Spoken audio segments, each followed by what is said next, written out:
On the road again, just can't wait to get on the road again. Mark Rogers TV, the voice of college football, live from the road, taking your calls on a Sunday night at 10 o'clock Eastern time. So this is what I hope is going to become a staple here at the voice of college football, is to take your calls each and every Sunday night at 10 o'clock Eastern time, and many, many, many, many, many more times than that throughout the week. So if you subscribe to the channel, you know that we go live all the time, practically every day, but we don't always know because of schedules. We don't always know when we can. I'm talking to one person live right now, many people on the replays, but maybe I'm wasting my breath right now. 5 on the line. There are 5 on the line as I was singing a little Willie Nelson right off the top. So you missed it. So again, we're on the road again, and want to make this Sunday night a staple for you, the college football fan, talking with me on the call-in show Sunday night at 10 o'clock Eastern time. And again, if you join us on a basis, you know that we talk college football live every day. We post videos every day. I'm actually trying to post less videos because it's been suggested and recommended to me that I post too many videos when I'm pumping out 4 and 5 videos per day. I've been told, Mark, back off. 1 video per day, maybe 2 if there's some breaking news, is going to be best for the channel. So for some of you gluttons who watch over and over, and that's driving me nuts, let's get that out of the way, who watch on a consistent basis, you're not going to like that I'm going to produce less content. And you may have noticed that over the last maybe month or 2 that I've produced less content. Doesn't mean I'm working less, means that 4 and 5 videos per day is probably not good for the channel. So at least 1 video post per day, live streams almost every day in some fashion. That makes it imperative that you subscribe to the channel. Therefore, you turn on the bell, ding, for the notifications, and you know when we're going live, like tonight at 10 o'clock Eastern time. So every Sunday is my aim at 10 o'clock Eastern time, but I will let you know. So we've got 8 on the line right now. We were up to about 80 on the line last night, and that was just a live stream call-in show that we did out of the blue. So we appreciate you jumping on board last night, and specific thanks go out to Lamar, to Turan, and to BGPO Football Funk for your Super Chat contributions. And of course, you can contribute to Mark Rogers TV, the voice of college football, through the Super Chat. The Super Chat's on, but you can also contribute through more directly through PayPal, through the Cash App, through Venmo. Just look up Mark Rogers TV. And what are you getting when you contribute to Mark Rogers TV? You're pushing us full throttle, full time, all the time. That's what you're pushing us toward. All right, we got 15 on the line. We remind everybody that's joined us on Facebook. If you jump on over to YouTube, the benefit there is you jump on over to YouTube, you can take part in the best live chat in college football. That's what they call themselves. I think that was determined by NCIS Fanatic 21. NCIS Fanatic 21, if you're with us in the live chat right now, will you vouch for that? That I believed it was NCIS Fanatic 21. Maybe it was Navy Thomas or George who said best live chat room in college football right here. Possibly. I will be going through the live chat, and I'll try not to get as far behind as I was last night in responding to all the reasonable comments, questions, and debate topics. Of course, you guys are going to chat amongst yourselves, and that's great. I'm not going to involve myself there unless I really want to jump into an argument. But debate amongst yourselves, and I will bring most of those comments right here. And we'll talk college football with 16 on the line now. And again, we had about 80 on the line impromptu last night. So I thank everybody for jumping on board. As you have seen in recent days, we are posting roster breakdowns. Basically, the 2 and 3 deep, each position, major teams. We've already posted Ohio State, Michigan, Penn State, Maryland, Nebraska, Auburn, Florida, Georgia, Oklahoma, Texas, Arkansas, Boston College. Be prepared for Notre Dame, Washington, Oregon, USC, UCLA, Kentucky, Alabama, North Carolina, LSU, and Clemson for sure. And others, Florida State for sure, Miami for sure, in the next couple of weeks. Roster breakdowns here at Mark Rogers TV, the voice of college football, getting you 20 set for 2020 with personnel. I know I enjoy those conversations because I want to know personnel for every team. I want to know who's playing, who's going to be an impact player, who's a breakthrough guy. I want to know the personnel for every team. And I hold myself to that challenge to know the personnel for every team. And so the guests that we bring on, which totaled 107 last year, helped me with that. And again, so we've already hit about 15 teams, and we still are looking at, in the next couple weeks, Notre Dame, Washington, Oregon, USC, UCLA, Kentucky, Alabama, North Carolina, LSU, Clemson, and more. We did a Clemson live stream actually last Sunday night with Pigskin Pete, Brian Knight, Bobby Durkins, and DeAndre. That was a whole lot of fun. I am not going to promise, but some of the conversation ideas that I've had in the past in regards to content. I may rate the conferences. If you've watched me in previous years, I have ranked the conferences based on the results between the Power 5 conferences after the season. I got lazy. I didn't do it this year. I actually did the work. I should have posted the videos. I did the work. I seed all the conferences, seed all the teams in all the conferences, and then I compare the matchup. So, for example, if Clemson beats Northwestern, then that's ACC 1, Big Ten 0. That's 1-0 for the ACC. That's 0-1 for the Big Ten. But that's not like Clemson beating Ohio State. They beat Northwestern. So it has to be put into context. So yes, that would make 1-0 for the ACC and 0-1 for the Big Ten. So it should be credited to the ACC. They can't be discredited for a win. They won the game.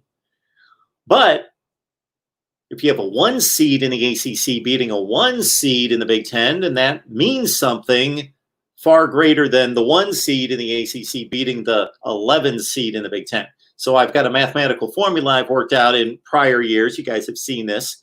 And then I rank the conferences. And I did all the homework. I did all the work and the research and threw it all together. I just didn't post videos. And now 2019 is so long ago.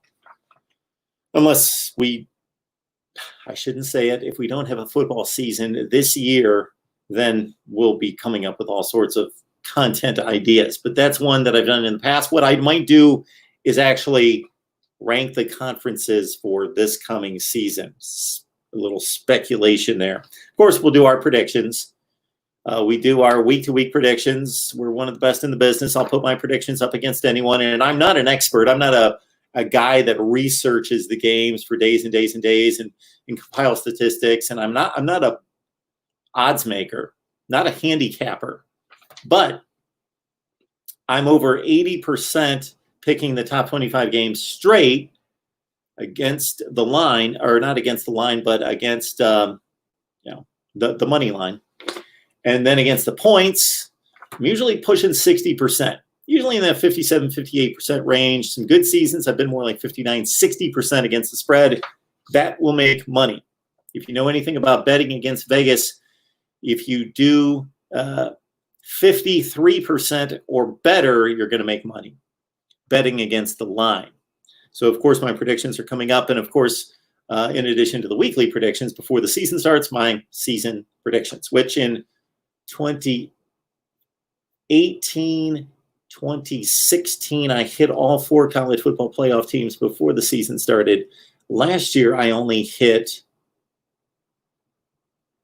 2 of 4, but I was so close on the other 2. Georgia and Alabama. Yeah, Georgia, Alabama. I had Clemson, Ohio State, Georgia, Alabama last year. So, and then, of course, the scheduling needs to be fixed in college football. And again, I've posted these videos years back, but I think we need to revisit because I probably had 500 subs when I posted these videos. And now I've got, thanks to you, 20,000 coming up soon. We've gained about 250 subs just in the last week. So thank you again. But my scheduling formula works out this atrocity that is college football scheduling. It is pathetic and ridiculous and insane that college football programs are able to go out and schedule their own games. It's pathetic. How is it supposed to be equity and fairness in competing for a playoff when teams go out and schedule their own games? USC goes out and schedules Alabama, Notre Dame, non-conference. Out of 3 non-conference games, USC is Alabama, Notre Dame, and then Baylor plays the Lamars and Sam Houston States of the world every year for their 3 non-conference games. How is that equitable? It's not. We need a committee, Voice of College Football Committee, and to give them metrics. And we built out the system. We give everybody a composite 500 schedule. So sometimes people will hear my ideas about scheduling in college football and they'll say, oh, you want to make it a formula schedule like the NFL. Well, yes, I do want to make it a formula schedule to a certain extent, but not like the NFL. The NFL is trying to create parity. The NFL is not fair. The NFL is not fair to the good teams in the league.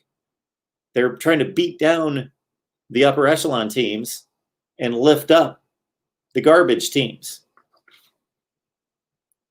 The way the NFL has set up its draft and its scheduling system, they're trying to create parity, competitive balance. They're trying to make money to keep everybody in the playoff race as long as possible, because fans tune out when their team's out of it in December in the NFL. So what the NFL is doing is creating parity, and they started this concept in 1978 in terms of scheduling. They started it back in the beginning of the NFL draft, basically. Certainly once the AFL and NFL got together, because if you're the Super Bowl champion and then the Super Bowl loser, you're selecting at the bottom, and then the next team with the best record. And then, of course, if you've got the worst record, you select first, and the second worst record is second. That's not fair. That's not fair. You're penalizing teams for being good, but they're running a business, wanting to be competitive. The way they should do it is have a randomizer for the first round. And then if you win the first pick in the NFL draft for the first round, well, you select last in the second round, just like a fantasy football or baseball draft. That's fair. And if you select last, then you select first in the second round to make it fair. And so the scheduling is the same way in the NFL. They can't control the divisions. If you play in a really tough division, the AFC North used to be. So if you play in a tough division, maybe the AFC West versus playing an easy division, always the AFC East. So the Patriots have an easy schedule, but gives the good teams from the previous season a difficult schedule to beat them down. That wouldn't be it's not like if you're Alabama or Clemson, I would give you a tough schedule. I'm not penalizing you for being good or propping you up for being Kansas or Rutgers. No, you get the same non-conference schedule in regards to quality of schedule. Everybody plays a composite 500 record non-conference. All right, I'll get to the live chat in just a second. Of course, 860-325-3687. That's what makes this work, or actually the call-ins. That's what we want here. It's a call-in show. So I apologize for not getting the number out there, 860-325-3687. And again, it was my off-season goal, one of many, and I'm working on my to-do list for the off-season, was to get the phone system right. And I bought a bunch of stuff and have not been able to get it right. So my apologies, but we will march on, and you guys have been great about calling in regardless. 860-325-3687. We talked last night about Alabama, Ohio State signing for a 2027 and 28 series home and home, Columbus, Tuscaloosa, or whatever Columbus is going to be called in 2027. And I produced a video. Unfortunately, it can't post right now, so it'll be out soon, hopefully tomorrow, my Alabama-Ohio State series look, because I consider this to be the power matchup.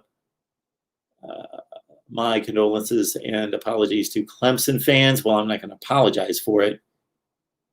You're just elite right now. These are the only two programs in college football, Alabama and Ohio State, that are elite historically and elite now. Sorry, Oklahoma. Play competitive in the playoffs.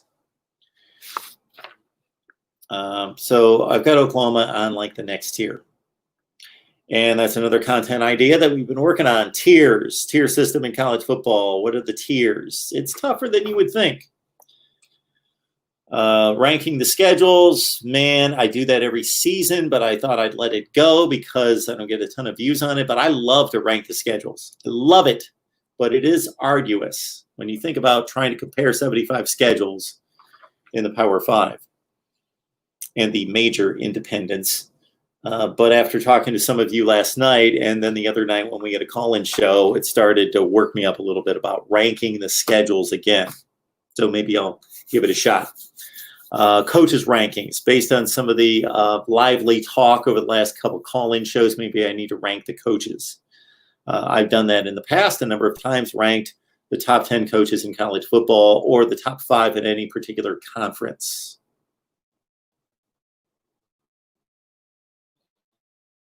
And then, of course, the college football playoff formula. We had, I believe, David called us last night about a 6-team playoff, as McD Sports 4 has about the 4-team play or the 6-team playoff that he proposed to. And somebody else really liked the 6-team playoff.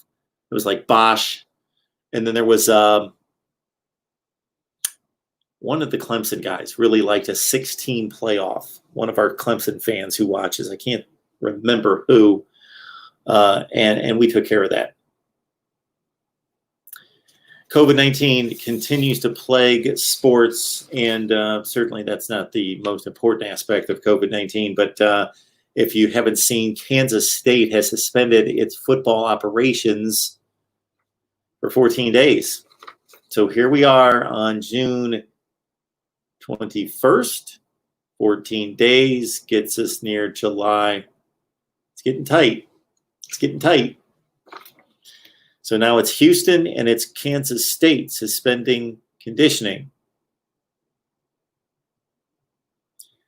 As it stands right now, what the NCAA has approved is July 6th for full squad conditioning monitored by the coaching staff, and then full squad workouts, fall camp, July 24th for teams that are competing in week 0.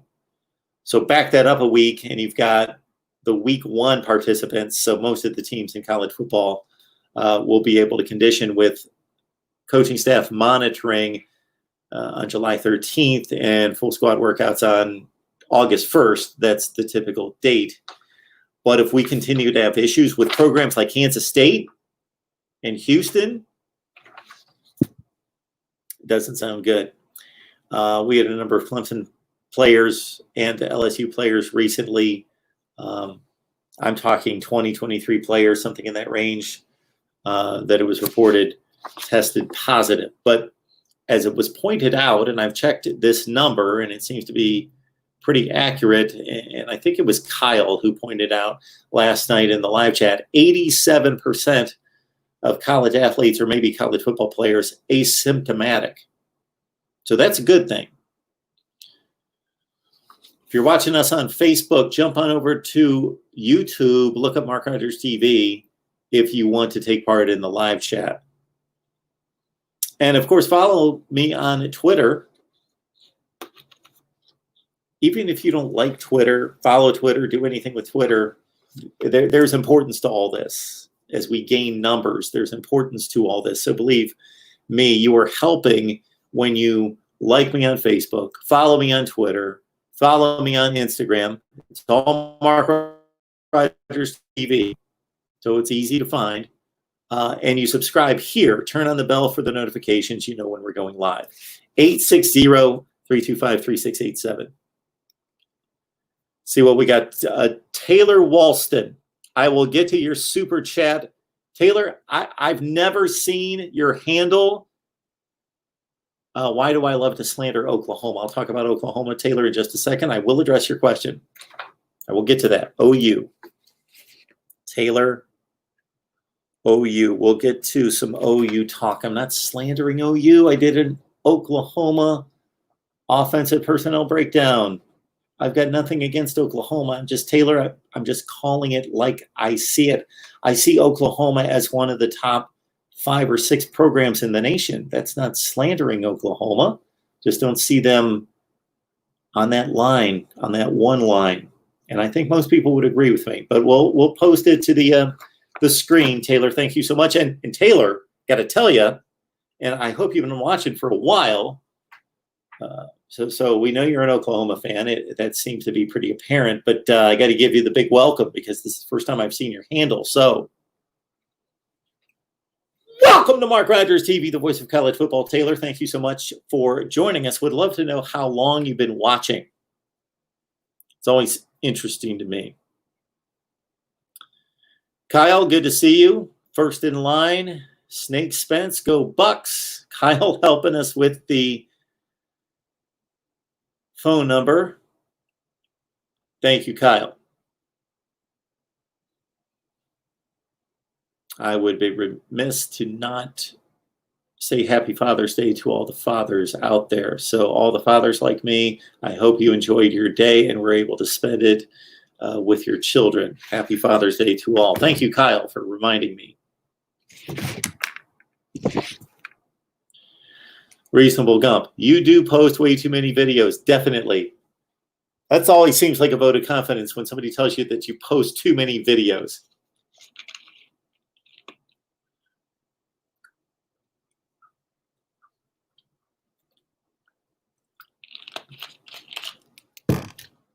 Phil, I think you do more vids.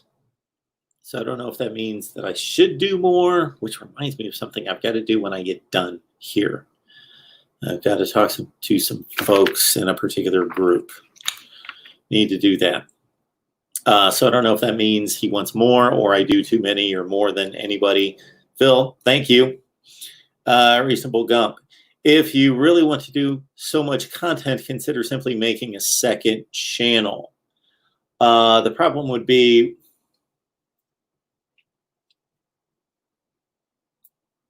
so what do I put on the second channel? If I'm covering all of college football, then there might be an issue with what would I put on the second channel. So if I just start throwing random videos over there, then not there. So I do have other channels.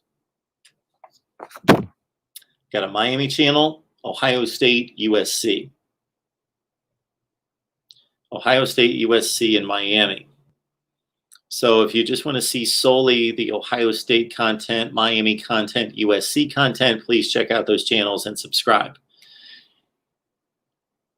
Wink, wink. If you just want to help this kid out and what we're doing here, if you've caught the vision, if you're helping us grow, even if you don't like those teams, just go over there and subscribe. Dilutes the views. So, yeah, I'm not going to get into. You guys want to talk college football? I'm not going to get into my content strategy, but it's not a exact science. Let's say that, because what I started to do. So, for example, in previewing the 2020 season, I'm doing it differently than I've done it in the past. In the past, I would produce a Florida running backs preview, a Florida wide receivers preview, a Florida offensive line preview, and on and on and on. That would be like 10 or 11 videos for just Florida. Now I'm just going Florida personnel breakdown. Boom, there's your 22-minute video. Or I may do offense and defense. Well, it makes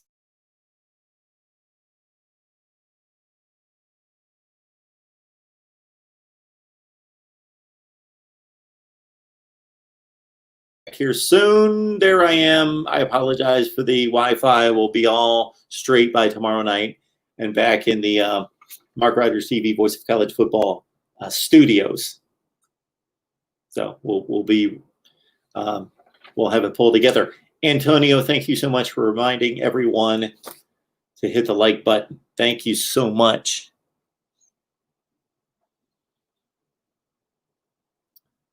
But on the other hand, for popular teams like Ohio State, gets a lot of video views for me. When I separate it, running backs, offensive line, each specific position, I get a lot more views that way. But let's talk college football. What else do we have here? Yeah, McD, we're going through full throttle. Now's the time. Now's the time. FSU fan, good to see you. Of course, we'll be coming your way Tuesday night at 7 o'clock Eastern Time. 7 o'clock Eastern Time, Florida State football. Antonio, thank you so much for the support, man. Appreciate it. Dale, good to see you. Antonio asking me what I think about Dak signing a franchise tag with the Cowboys. Well, I think Dak, so my NFL knowledge historically is I will stack it up with just about anyone. But in terms of following day-to-day operations in the NFL, I'm doing this. So I just love watching the NFL. But and so if we're going to talk historic games, players, coaches, again, I think I can talk that with anybody, but I don't follow the day-to-day operations of the NFL, salary caps and all that other business. I don't, can't do it. I just watch the games on Sunday. So I'm guessing this is, what I'm guessing is that by signing Dak, that it's going to be difficult for them to give much money to the rest of the team. Is the only controversy here, because Dak Prescott has to be a top 10 quarterback of the NFL, something in that range, 10 or 12, right? He's not great. He's not a great quarterback, but he's really good.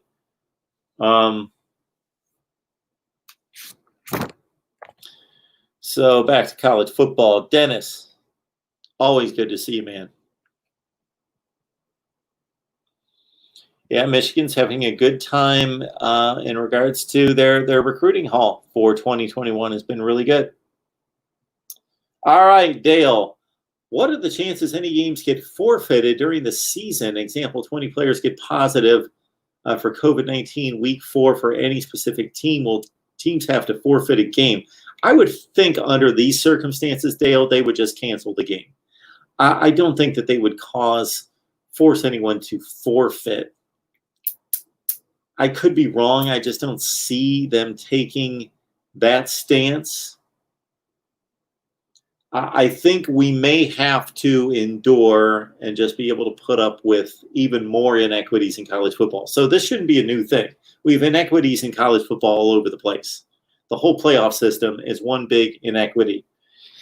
But we may have a season where some teams in particular conferences are playing full conference schedules and some teams miss 2 games, and it might be a bit clunky that way, and some non-conference games canceled. And sure, we got to see Ohio State and Oregon play, but we didn't get to see Texas and LSU play. I'm just filling in blanks. It could be that kind of issue this season. All right, our first call of the night coming in. Oh, sorry, I missed it. You were under my paper, and I heard you buzzing, so just call right on back.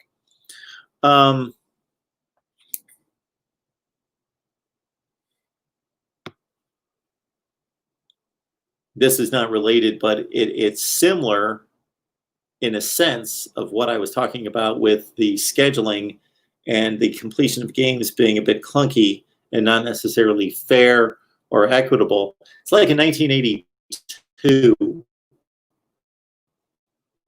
Imagine this happening now. Ohio State beat Michigan soundly, didn't crush them, beat Michigan. So Michigan finished 8-1 in the Big Ten, and Ohio State finished 7-1 in the Big Ten. There were no games canceled. Just why was the Big Ten, and other conferences did this at this point in time, scheduling some teams with 9-game seasons and other teams with 8-game seasons, and therefore you've got 2 teams that virtually finished in a tie for first place. But since one team played 1 game more, Even though they lost to the other team, they went to the Rose Bowl and were Big Ten champions. Stupid. Just dumb. You would expect those things to have happened in 1941, but not in 1982.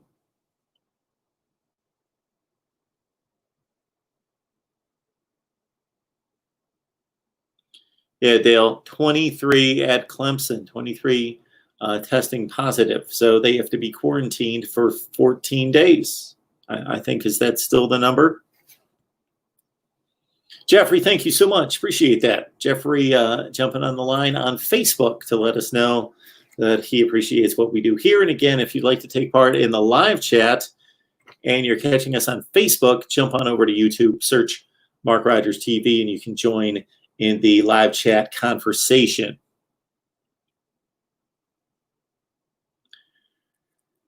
Tyler, when was the last time Clemson played a top 10 team on the road, meaning in conference or non-conference? Top 10 team.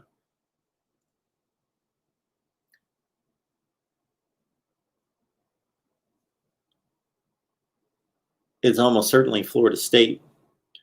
Florida State would have been in the top 10 in the country. They finished in the top 10 in 2016 when they beat Michigan in the Orange Bowl. I don't know if that game was on the road that particular season. Let's see. Clemson played Florida State, I believe, at home in 2019.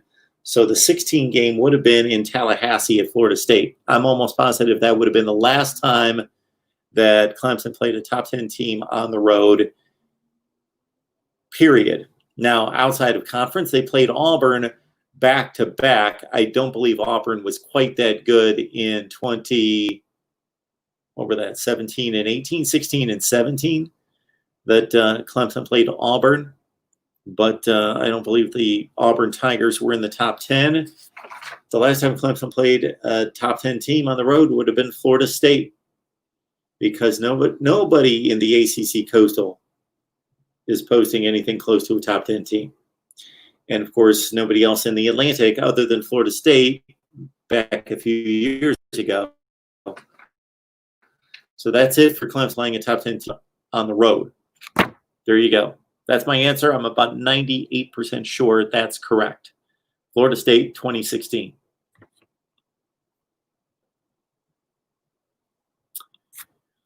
You got SEC on your TV. Yep, that's the way it's supposed to be. Swampy McGee. Best conference in college football. Just is. I wish we could really have a debate about that. A solid, just debatable topic on best conference. And yes, some really diehard Big Ten fans could skew things to possibly serve up the Big Ten as a competitor on the field to the SEC. And the Big Ten is at the top, but overall it's just not there. The SEC is number one, and the Big Ten is a clear number two. And then it gets interesting comparing these conferences. I do think somebody else is calling me, not for the show. I do believe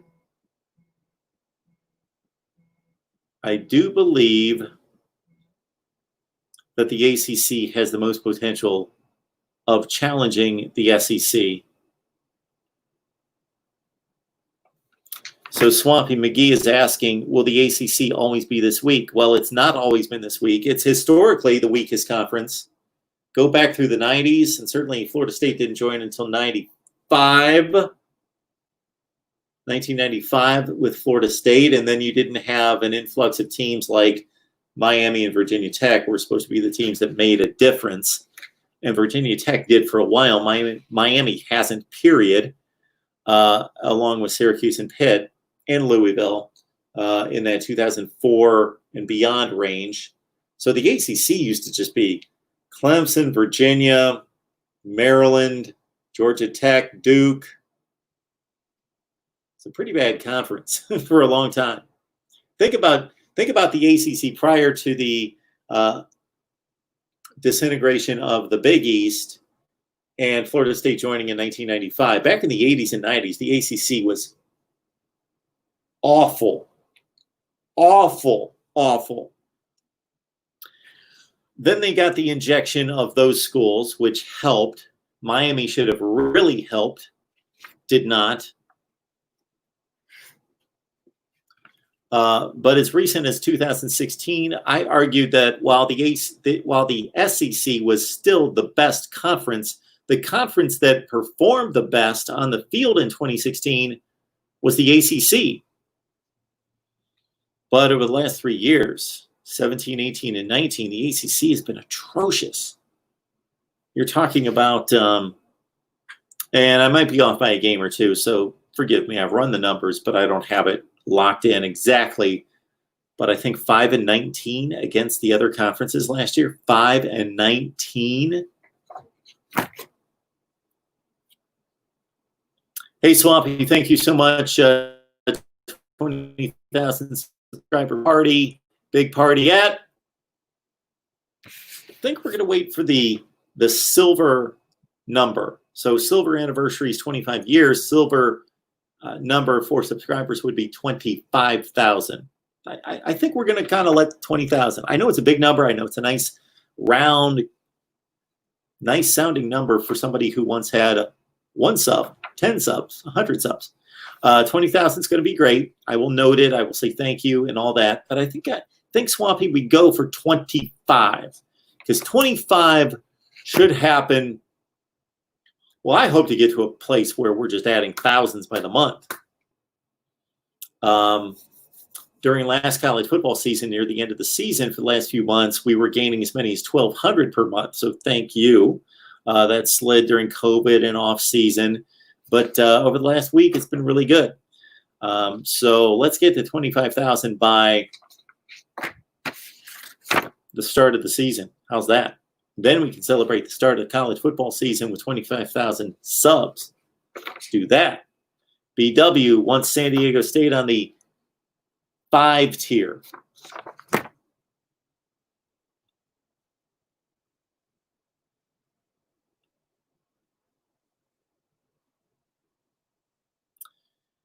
Sea Dog West. Why does Florida always have the weakest of the East? Is it just to get the wins up? I don't understand the question. Why does Florida always have the weakest of the East?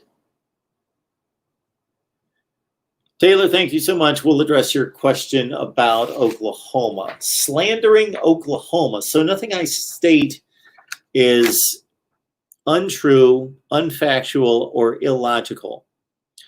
Oklahoma has a tremendous football program. Tremendous football program. In recent years, they've beaten teams like Auburn in the Sugar Bowl, Ohio State in Columbus. They have beaten anybody else decent outside the conference. Let's not count these UCLA wins or Army beating Army in overtime. So the Ohio State win in Columbus, good win by Baker and the boys in 2017. They hung tough with Georgia in the playoff in the Rose Bowl later that season. Probably their best team. Probably their best team in 2017. Because they beat Ohio State, a really good top 5 Ohio State team in Columbus after losing by 3 touchdowns the year before in Norman. And then to be able to notch a win against Ohio State, a top 5 team that was legitimately top 5 throughout the season, beat USC in the Cotton Bowl, won the Big Ten. To beat them, and then also hang Georgia and could have won the game, had a big lead in the first half, to go to the national championship game, a Georgia team that then outplayed Alabama in the national championship game. That is the best Oklahoma team we've seen in recent years, going back to, 2000? Probably the 2018 was good, really good, that lost the national championship game to Florida. But Oklahoma, I'm not slandering Oklahoma. I'm telling you that they are one of the 5 or 6 best programs in the country right now. But you cannot lose by 1,000,000 points to LSU. And if that were an aberration, then sure, you get the pass. Alabama got drubbed by Clemson 2 years ago in the championship game by, 28 points. Ohio State drubbed by Clemson 2016, 31 points. It happens, even to the great programs. Occasionally. Oklahoma, it's repeated.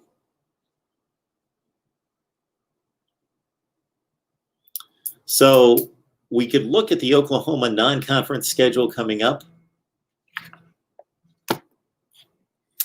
Trying to think who they play out of conference this year. Oklahoma. Somebody look up Oklahoma's schedule and let me know who they're playing non-conference this year. MarkRogersTV, the voice of college football. Who's on the line? Hey, Mark. It's McD Sports 4. How are you doing? Hey, McD. I'm doing great. Good to have you back tonight. Yeah, I mean, I've been listening for the past half hour or so. You went from Oklahoma to videos that you need to do. It's all sounding great, but well, I'm apparently slandering Oklahoma. Taylor is accusing me of. And Taylor, again, I appreciate the super chat contribution. Thank you so much. But he believes that I love to slander Oklahoma. I've got them ranked as like the 5th or 6th best program in the country. That sounds about right. I mean, they make the college football playoffs every year, and they lose in the first round because they don't have a defense. Sure. I mean, so that sounds about right. So they what's gotta on your get mind? Defense, though. Yeah. And that bears out at the NFL draft. They don't have many defenders drafted. The whole conference doesn't. They've got a talent problem in the Big 12. Mm-hmm. What's on your mind tonight, man? Well, just listening the past 40 minutes. I was busy doing stuff, but I was able to finally catch a break. And that is going to be interesting. Let's say a game gets canceled. Are they going to replay the game? Or are they going to just say whatever the conference percentage at the end, whoever has the best conference percentage is going to win let's say, Big Ten East? I mean, is that going to be the thing this year? Because I think this season is going to come down to a few things. I don't know about crowd sizes in stadiums. I hope some of them can get to 100% at some point, even though I don't know if that's going to be the case. I know some states are at 50%. I'm assuming they're going to up them to 75%, maybe 100% by the time the season starts, but we don't know, obviously. I think the big advantage is going to be weather this year. I think that's going to be the big advantage this year, weather. From the teams in the South, because the virus won't stay around as long. That's what you're talking about? No, I'm talking about, like, let's say, I don't know, Florida has to, well, I know Florida doesn't have to go to Kentucky this year, but let's say a team from Florida, like maybe Florida State, they need to go to Boston College late in the year. Okay. To me, that's an advantage Boston College because of the weather. It's going to be cold up there in November. What's that have to do with this particular season? Why is that different than any other season? Because I'm not going to have a crowd behind them, probably. Okay, no crowd. So you think that's going to help the home team not to have a crowd? I think it's going to help the teams like that play in cold climates. Okay. That like teams in the ACC and the Pac-12, you have to play teams that play in colder climates. Okay. That, let's say Arizona goes up to Washington State. You're not telling me Arizona isn't used to playing in that cold, especially in the Pac-12 South? Well, no. What I'm not following, McD, is that in a regular season, a normal season, Arizona may have to travel to play Washington State or Oregon State in November and have to deal with the cold and with a raucous crowd. Now they just go up and deal with the weather, but there's nobody in the stands. So why is that more of a disadvantage? I don't think it's more of a disadvantage. I'm just saying that that's going to be the big advantage this year, the weather. If we're not going to have crowds, or it's just going to be students in the stands or whatever.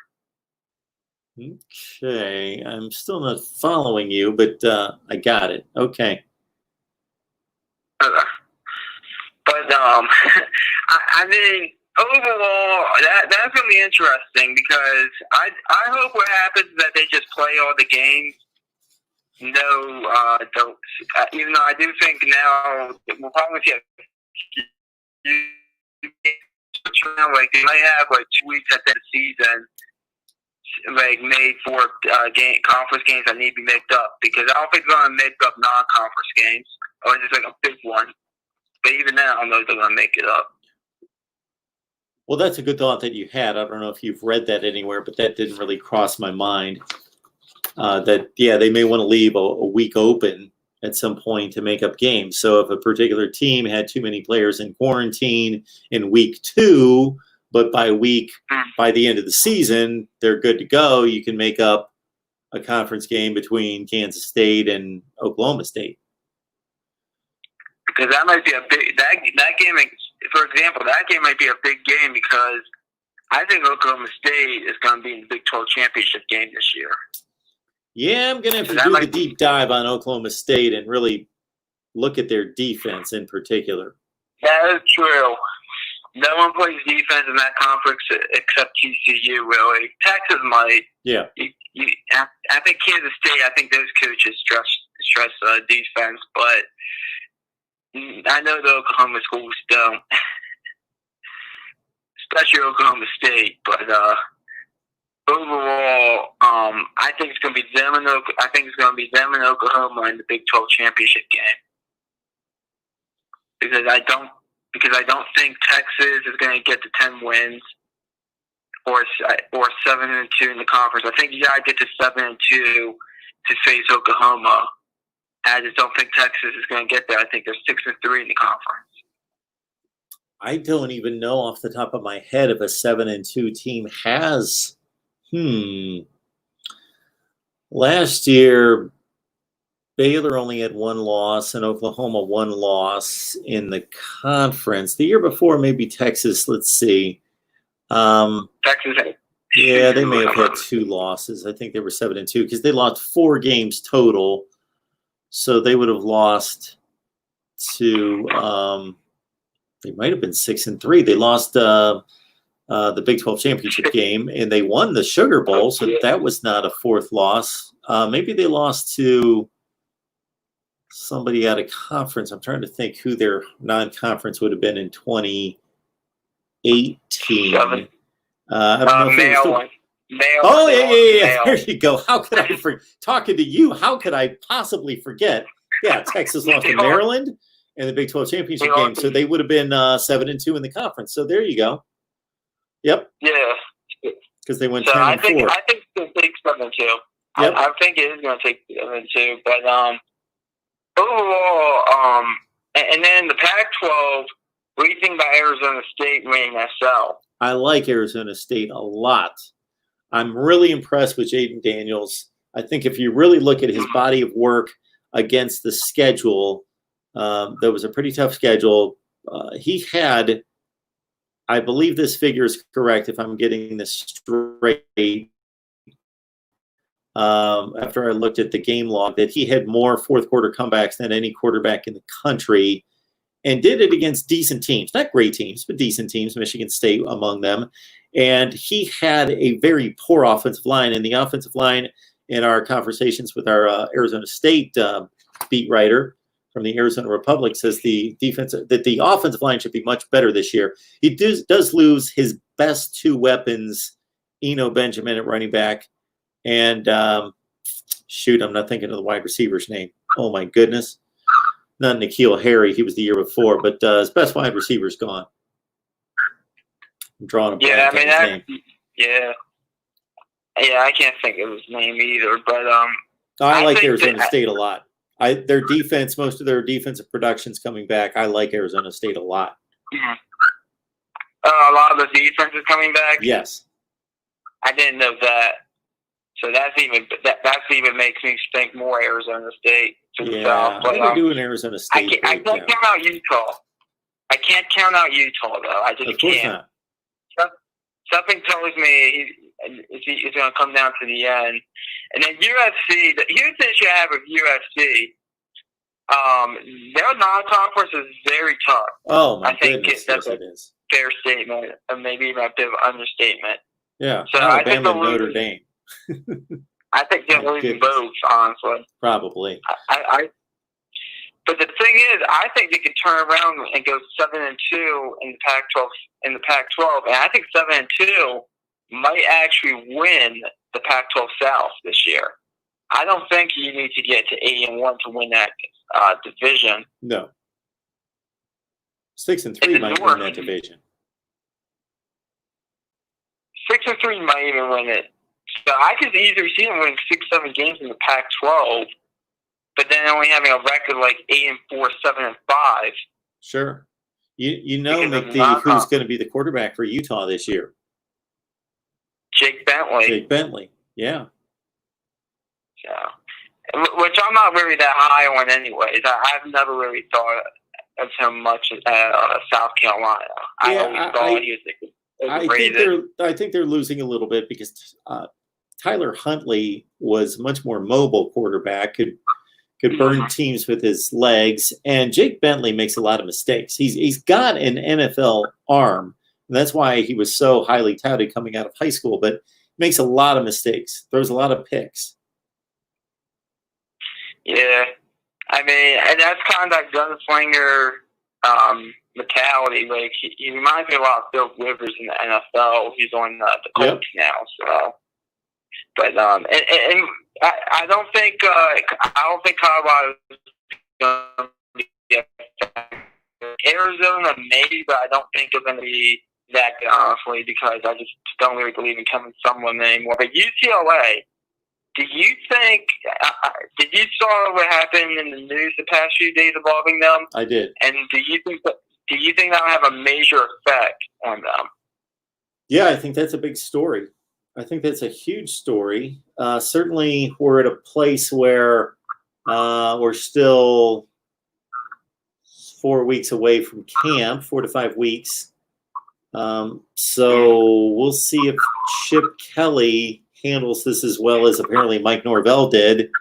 Different situation, but somewhat similar, the Mike Norvell situation at Florida State, and he was able to resolve that in one day, really connect with his players and get that cleaned up. But Chip, that's never been a Chip Kelly strength. His players have never really gone to bat for him. He's not a big players coach. Mm-hmm. Do you think? Let me ask you this about Chip Kelly. Did you know his? You know his records is probably 7-17, but you want to know where all 7 of those wins came against? Hang on just a second. Let me think. So he probably, I don't know that he's won a non-conference game. He's never won a non-conference game at UCLA. So he's even lost to San Diego State and Cincinnati twice. He's even 0-4 against the group of 5. Yeah. Yeah. So all his wins, I find that really interesting. Yeah, so he's 7-11 against the Pac-12, and that's not even good. Yeah, it's disappointing because Florida certainly dodged a bullet because they were going to hire the guy. Oh yeah, and that wasn't. Even if Chip Kelly were producing at UCLA, I would be looking at this situation thinking, Chip Kelly, and I said it at the time, didn't seem like a good fit for the SEC in Florida. Now he's a West Coast guy, and well, I shouldn't say he's a West Coast guy, but obviously he had his success in that conference. I thought he was the hire to make at UCLA. Most people did. Well, here's how I saw it. I thought Chip Kelly would have been an excellent fit at UCLA because he's a West Coast guy.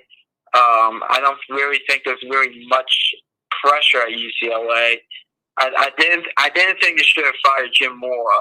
I disagree with that firing because I was like, you guys are UCLA.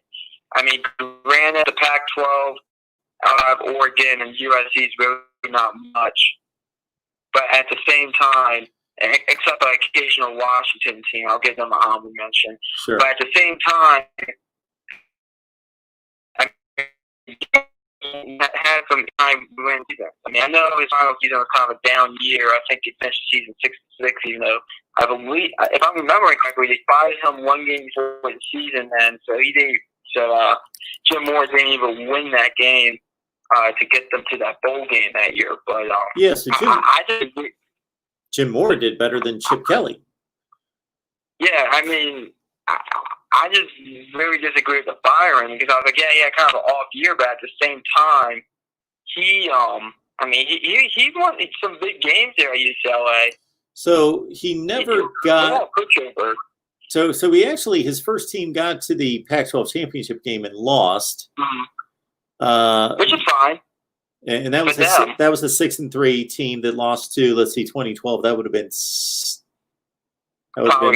Oregon. Yeah, they got just creamed by Oregon.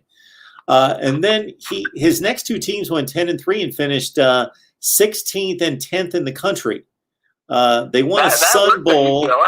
Yeah, they won a Sun Bowl against, I want to say, Northwestern. I think it was against Northwestern. And they won the Alamo Bowl against a decent Kansas State team to finish 10th in the country. 10-3, number 10 in the country. Then he goes 8-5, 4-8. Then, like you mentioned, 6-6, didn't finish the season, gets fired. So I mean, it's kind of up and down. But I mean, at the same time, at UCLA, I always view UCLA as more of a basketball school than a football school, anyway. So sure, I didn't really think. I felt like 10-3, finishing up with 16, and finishing up with 10 in the polls was very acceptable there. So yeah, but I think UCLA fans were excited that he was going to be able to sustain that. You know, when you have a coach who won NFL playoff games, then he goes to UCLA and suddenly talks a big game. And I don't say that in a negative way, like he didn't somewhat fulfill it, but that place was a bit of a mess in terms of lack of discipline.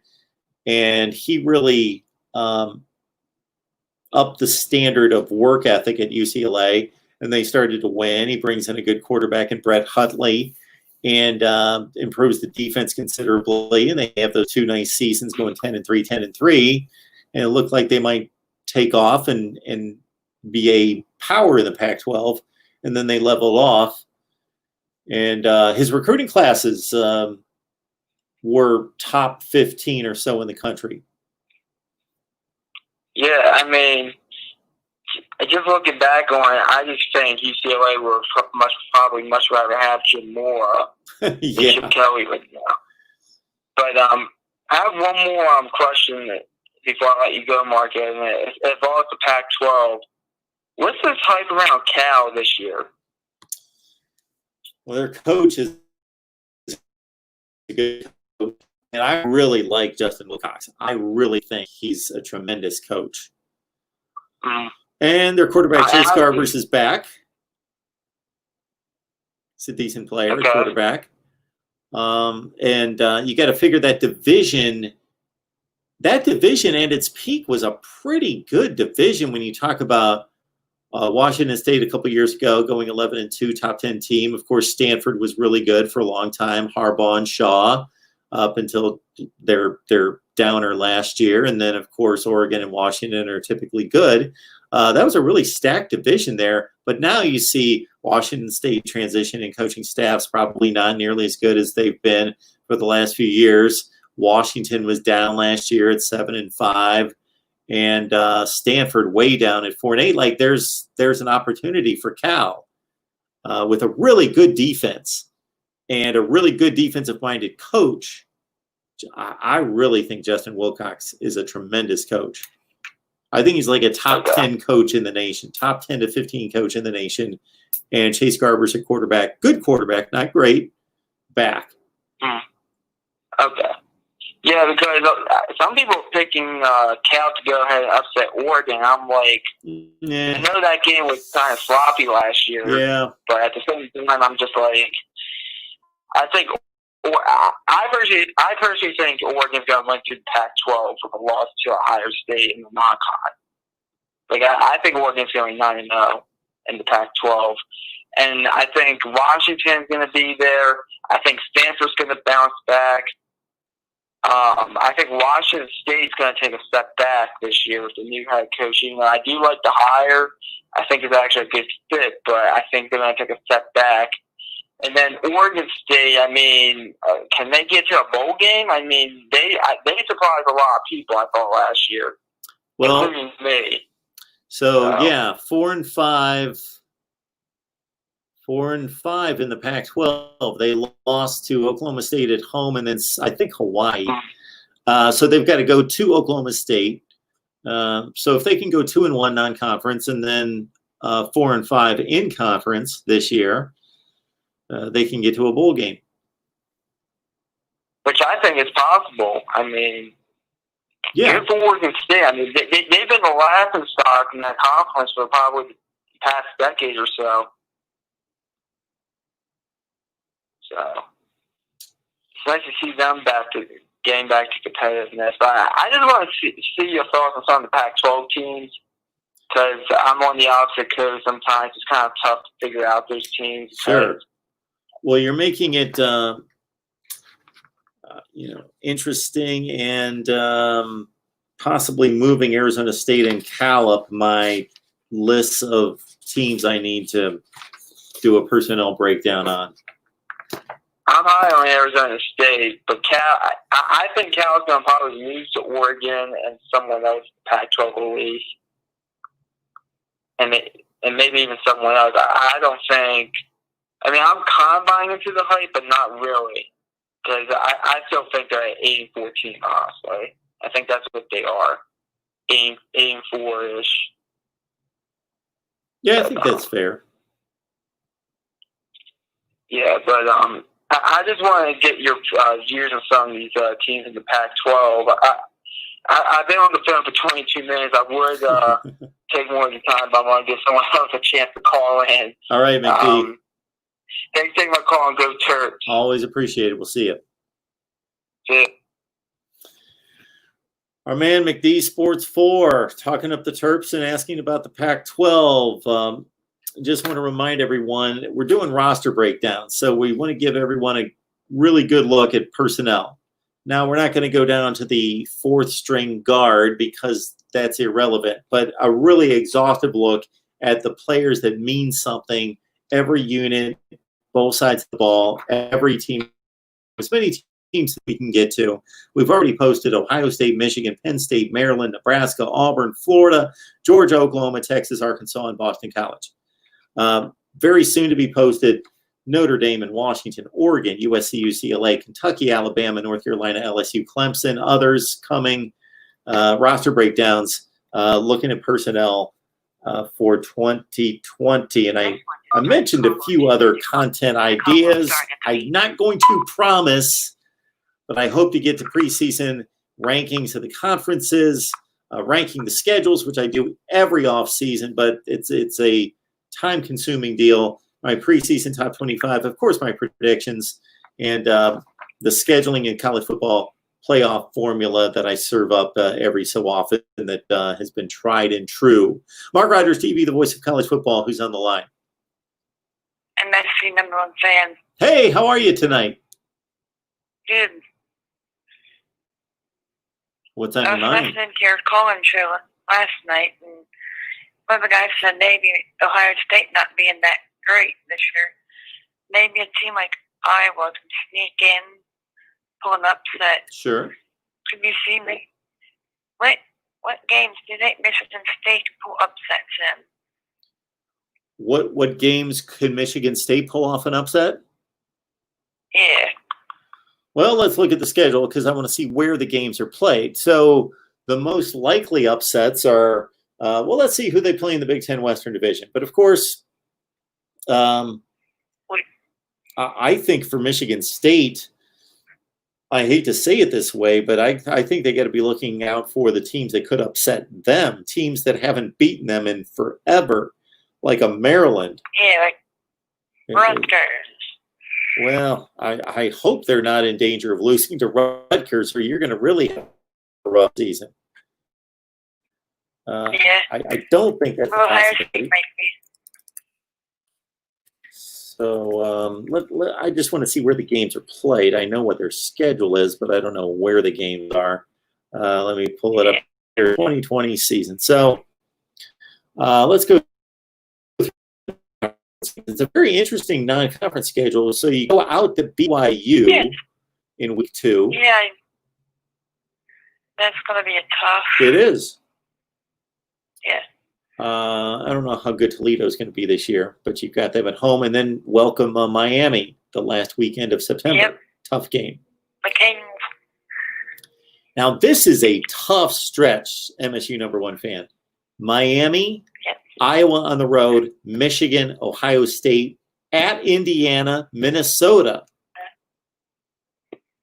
That's a tough 6-game stretch. Then the bye week, then there's the Penn State game, Penn too. State on the road. So, so if you're looking for me to find an upset for you, do you consider beating Minnesota at home? There's your upset. That would be my first thought off the top of my head. I don't know if Miami's going to be. Where's the Michigan game? Not that it's really mattered where the Michigan game has been. That hasn't really mattered. It is at home. Yeah, that's certainly an upset possibility. And I also with think rivalry and things. Sure. Paul Bunyan and all that.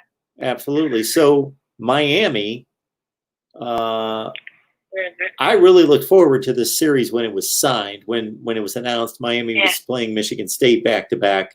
I looked forward to that, but Michigan State was quite a bit better then.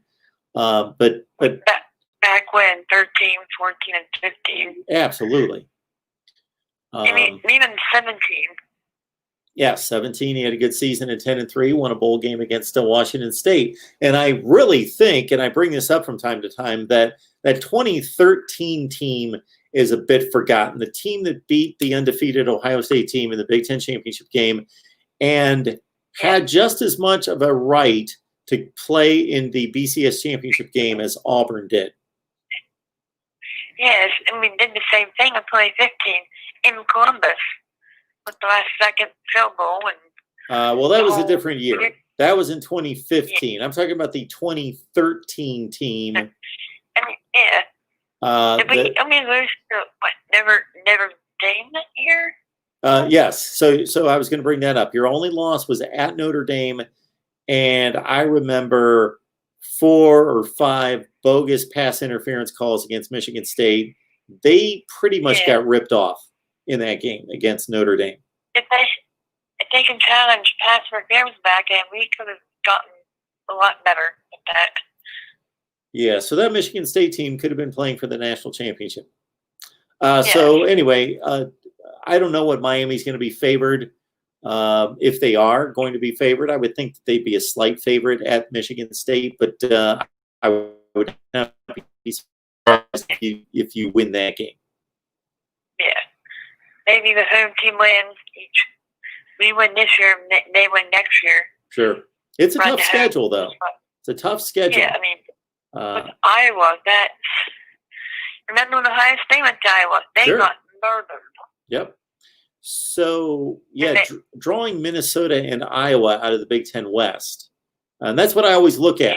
When you give me a schedule, I look to see who does that particular team have to play in the other division, because that's always a bit of a wild card. And you've got Minnesota and Iowa, and Northwestern's going to be better than they were last year. Yeah, it's a tough schedule. What do you think of Mel Tucker? I think he's going to be good. I had him. My prediction is 9-3 to 12-0.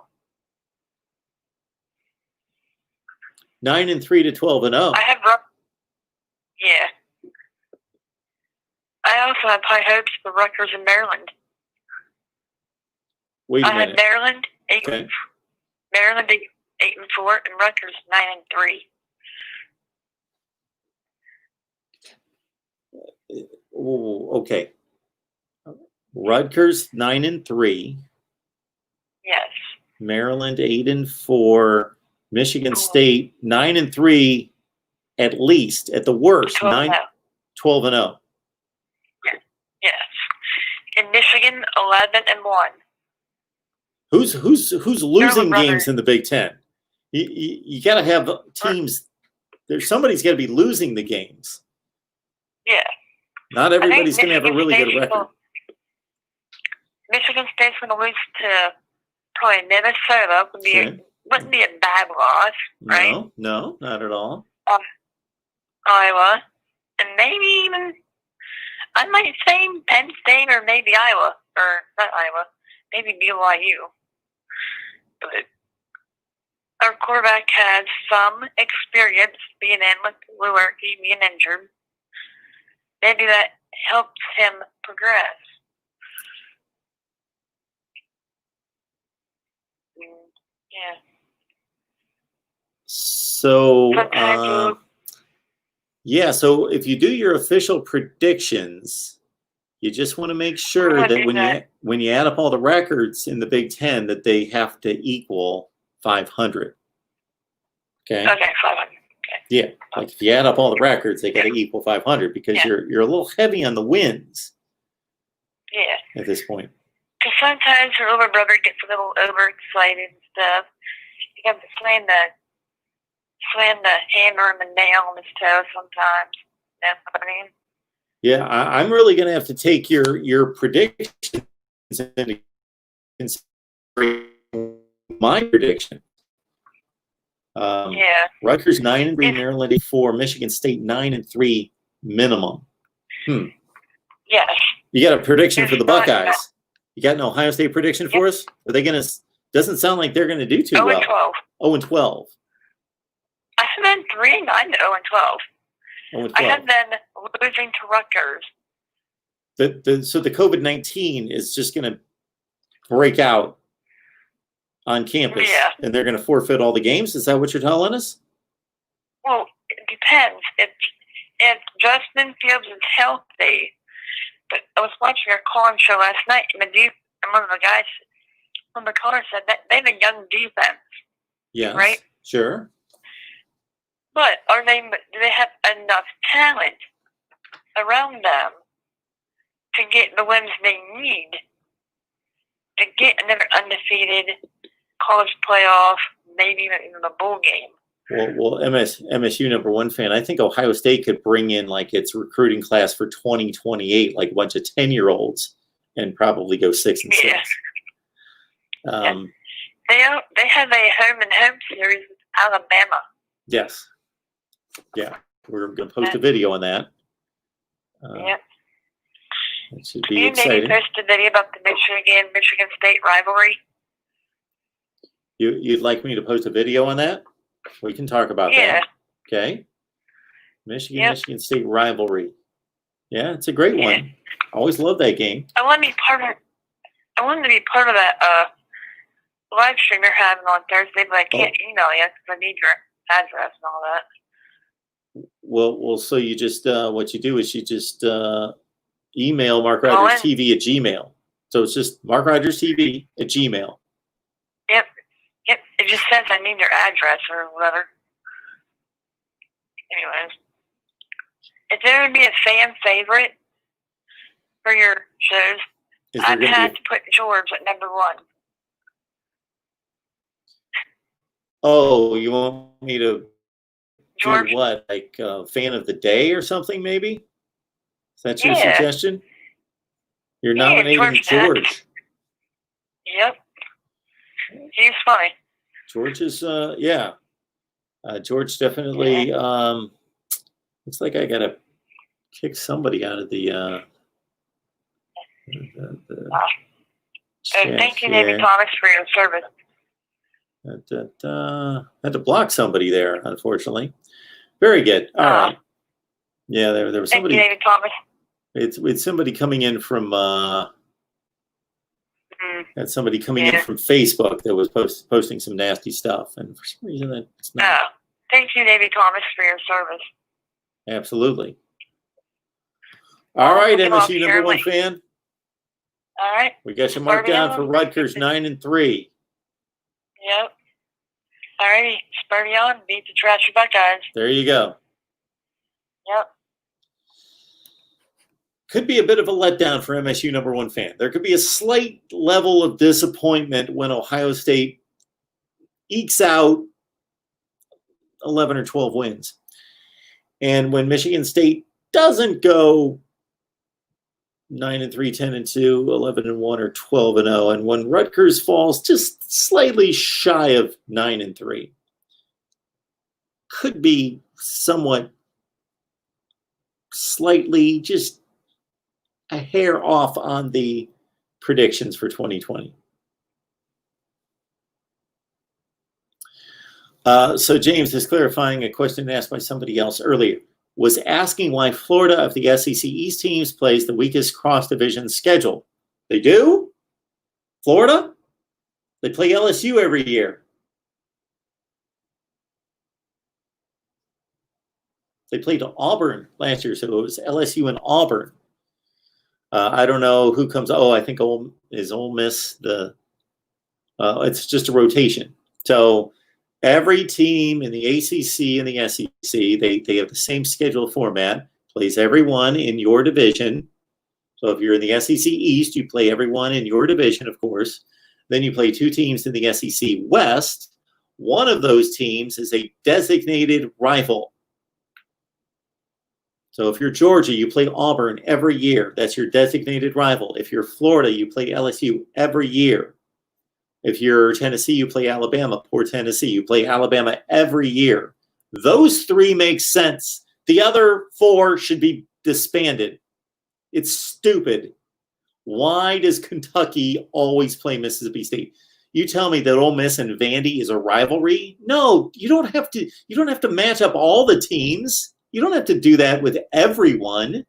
The ACC does the same thing. It's stupid. It makes that you guarantee Florida State and Miami from separate divisions play a year. Yes. Clemson, Georgia Tech, I'm fine. North Carolina State, of course. Yes. But Boston College doesn't have to play Virginia Tech every year. That's asinine. There's no reason to do that. Then you would have a better mix of teams playing in these two conferences. So not understanding the question here, because Florida does not play a weak cross-division schedule. They play LSU every year. And it just so happens that Ole Miss comes up this year. It was Texas A&M. No. It was Auburn last year. It was Texas A&M, I believe, the year before that. So it just rotates.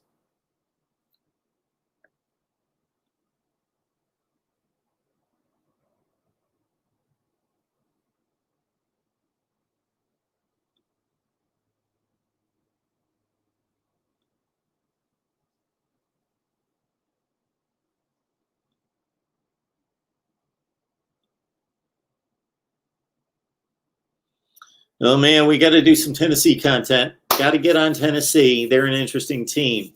You're just looking at flat out who's interesting this year, who's intriguing, who could break through. North Carolina's on that list. Arizona State's on that list. McD Sports 4 brought them up. Arizona State's on that list. Tennessee is on that list.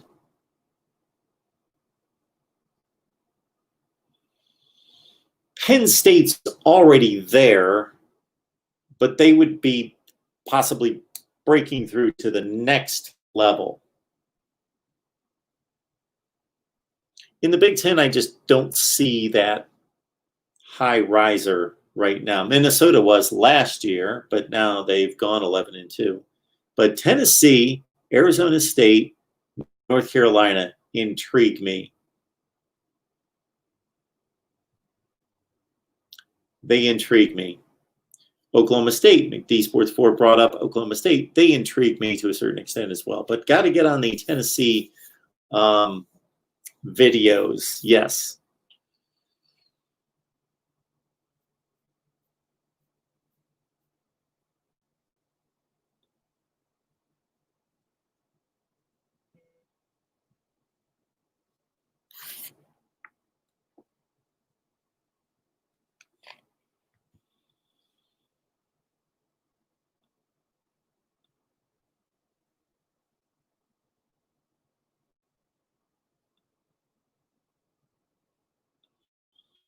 Indiana, Purdue roster breakdowns. We will hopefully get to them. I don't know that I can get to 75 teams in the Power 5, and certainly would even like to get to the Boise States of the world and UCF and so forth.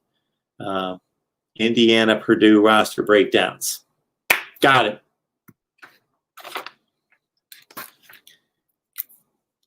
Why don't we make, in addition to the teams I talked about here, Notre Dame, Washington, Oregon, USC, UCLA, Kentucky, Alabama, North Carolina, LSU, Clemson are coming up. Make, how about, I'm intrigued with Arizona State and Cal, and then we go with Indiana and Purdue roster breakdowns. Okay. KMA Preston. Welcome to Mark Rogers TV, the voice of college football. Good to see you.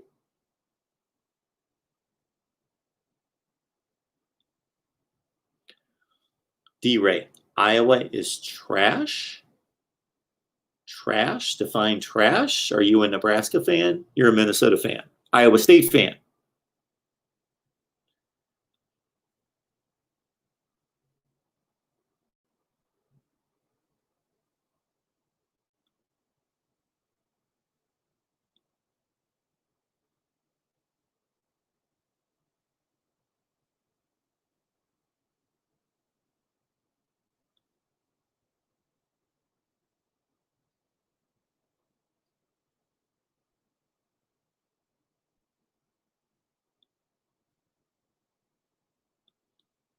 Okay, we get the,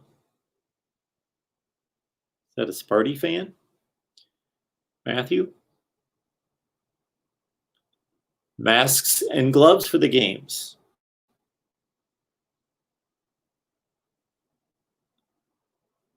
Looks slimmer these days. Is that good, Groon?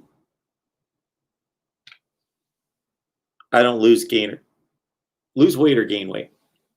Just doesn't happen. But hey, do I look thinner? Well, I got a haircut. Finally got a haircut. So the COVID look is gone.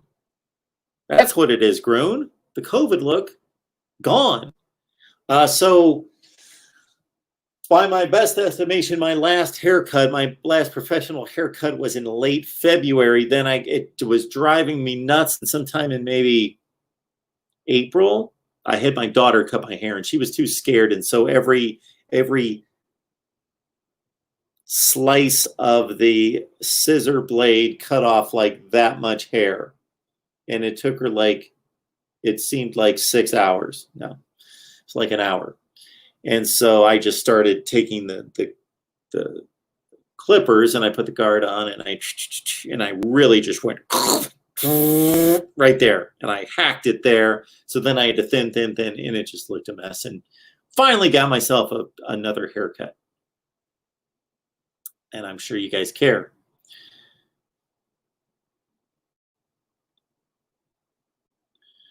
Cheryl letting us know, as we've talked about many times here, in the last 50 years. So we're talking Ohio's football, national college football since 1960. So that's 60 through 19.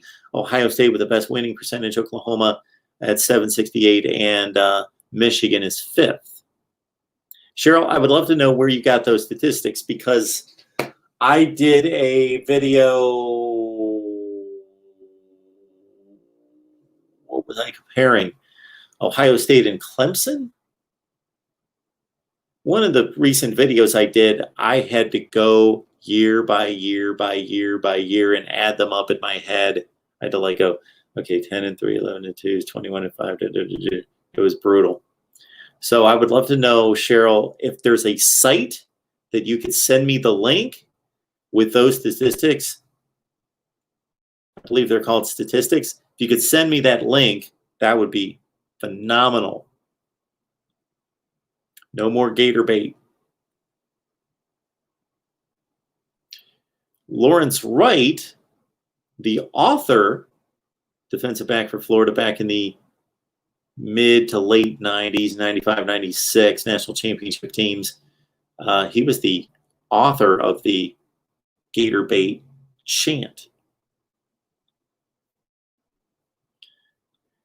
NCIS Fanatic 21. I was calling for you in the first couple minutes of the show. Why did I? Oh, I believe it was you who called deemed this as the best live chat in college football, the best live chat room in college football. I believe I credited you with making that proclamation.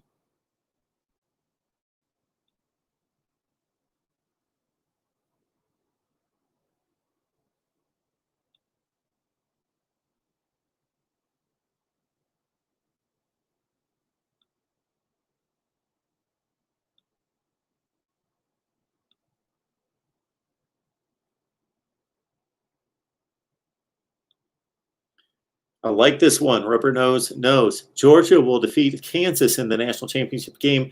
Kirby Smart over Les Miles.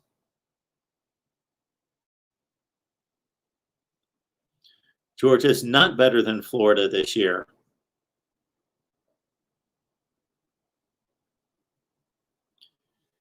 Clemson kid.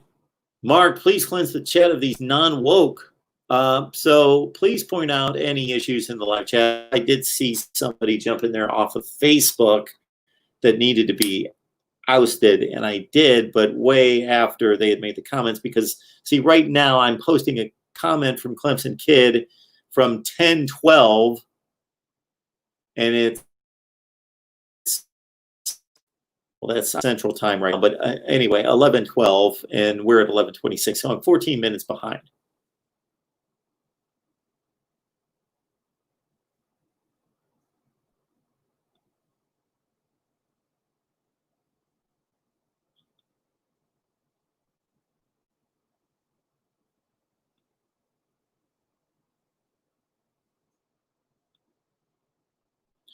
Manny better than Mullen.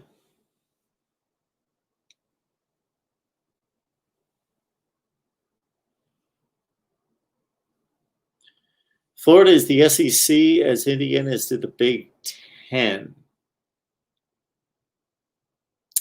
Rubber Nose, please explain. Florida, SEC, Indiana, Big Ten.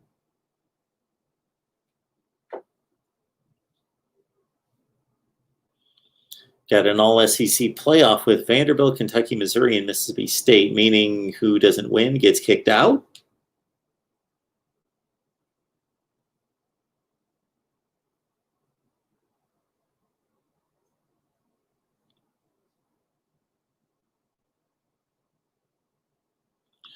Georgia and LSU have new unproven quarterbacks, and Florida does not. True?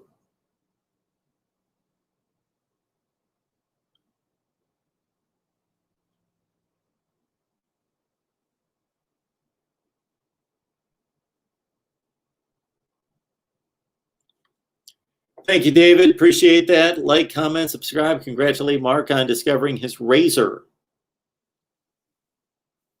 I did. With the awful haircut or lack of a haircut, I had no motivation to shave. Just none. I hate the no-shave look. Well, I don't mind the scruffy look, but the beard, I don't look good with a beard, but the laziness wins over the razor many times.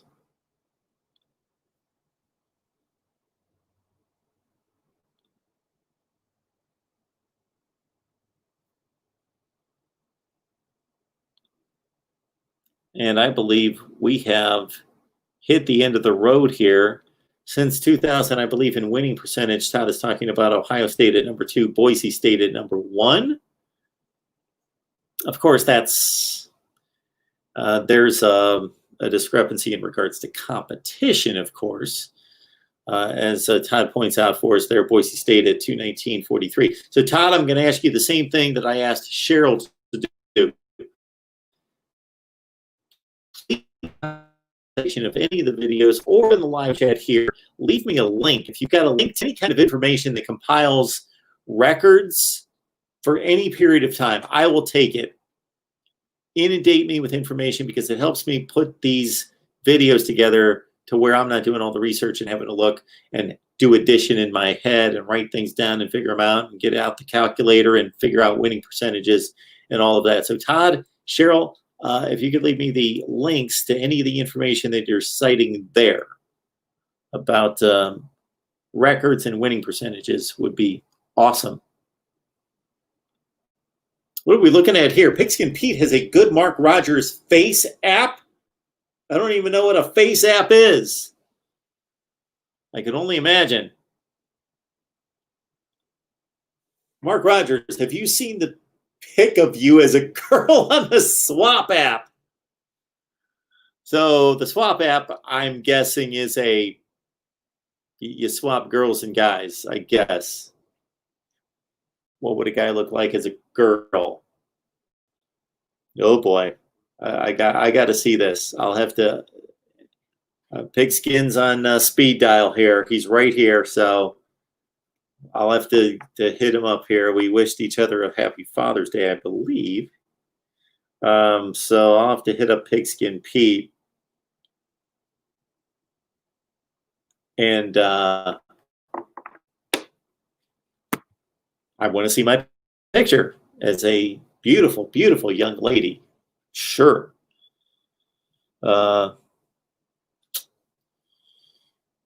Stilettos? What was the look? What are we going top to bottom? We going just a headshot on that?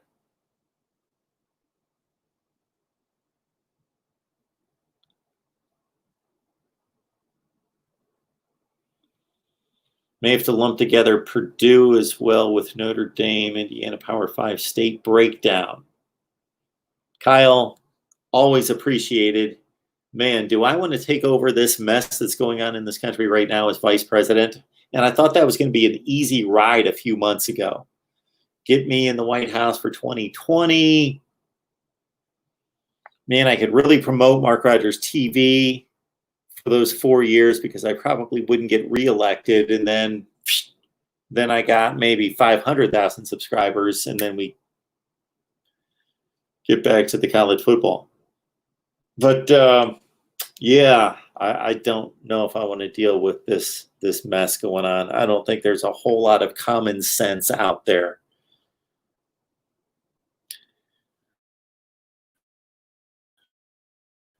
Found this recently. I'm loving it. I find myself watching roster breakdowns of teams I don't even kick you. Oh, I know we got lost there for a second. Stay with me on Wi-Fi. KMA, Preston, thank you so much. If you guys have recommendations for stuff that you would like to see, let me know. I can't fulfill all the requests because some of them just kind of don't make sense. And I just can't be posting videos with like 200 views. So I hope you can appreciate that.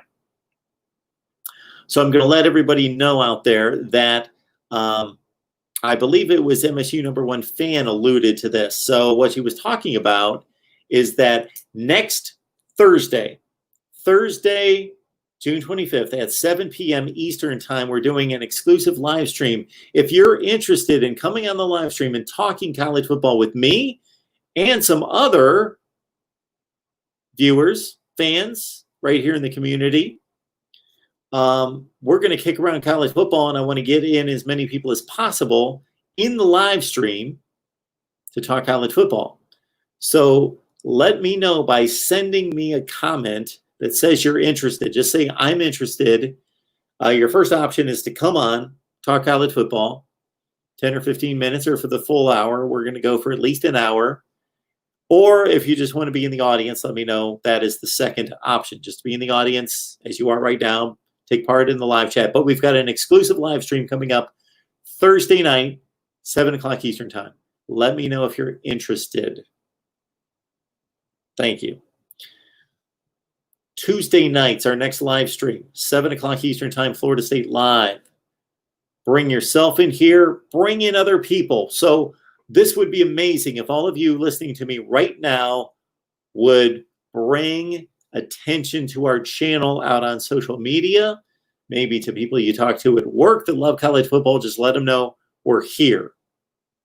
I thank you so much. And we will see everybody next time. If you had any comments or questions that I, for whatever reason, did not see and you want me to respond, please copy and paste them, leave in the comment section of any of the videos. We'll see you on Tuesday night, 7 o'clock Eastern time, Florida State Seminoles Live. And remember, if you want to be part of our exclusive live stream on Thursday night at 7, just leave me a comment. I'm interested. See you then.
You guys are funny. Thank you, Cheryl. Appreciate it. April 7th, 2019, Brad Crawford, who we've had on here, college football winnings programs over the past 50 years. That's what I need. I need a big, huge stat database where I could just type in best college football winning percentages since 1967. Boom. Since 1951. Boom. Bowl record since 2004. Boom. I just need a massive database. But thanks, Cheryl.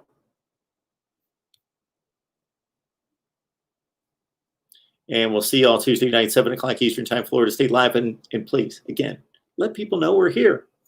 And subscribe, turn on the bell for the notifications.